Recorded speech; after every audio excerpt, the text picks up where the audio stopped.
And another story to tell you about, I know you'll enjoy because I know you're great friends with Fowler. So so the other night, Michigan and Colorado, 1994 is being replayed on ESPN. Okay. Yeah.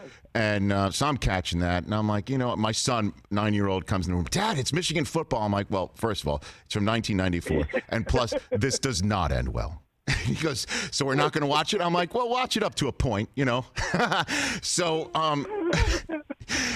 but I'm seeing Fowler is zooming in from his home and doing some pre-taped interviews. I think with Tyrone Wheatley and with the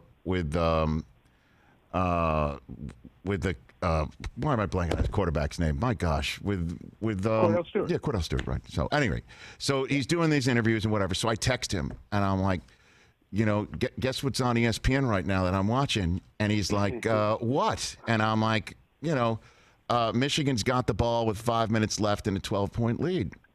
And he writes back, oh, yeah, that's what's on right now. Oh, okay. He goes, I think the lead's safe. What are the chances? Question mark.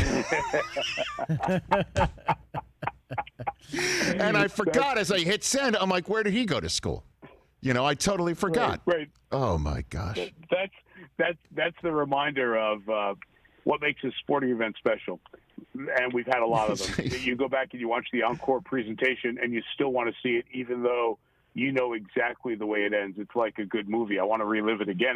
I watched last Saturday because I've done a lot of the leads and tags for our NBC racing folks. I wasn't working the event. Right. But when American Pharoah won the Belmont, Tom Hammond, who was just so great covering the Triple Crown races and covered so much horse racing, has a degree in equine science. I did not know. Tom said that was the loudest he had ever heard a sporting event. He's done Olympics and all those events, and to watch that few minutes after Pharoah wins the Belmont, because it was 37-year wait, as Larry Colmus, the track announcer, called, the race announcer called on that moment. Just to watch it again, I'm sitting there going, I know he's going to win, and I'm going to still watch this. That's and right. It was just so much fun. That has been a little bit of a reminder of what we're missing. And we were just talking about this, Rich, on a conference call with our production team this week, because we're going to do the Belmont Stakes next week. Yep. And there'll be no fans, but the Belmont will run. And you're at the 152nd, 152 Belmont Stakes. And we're thinking, you know what?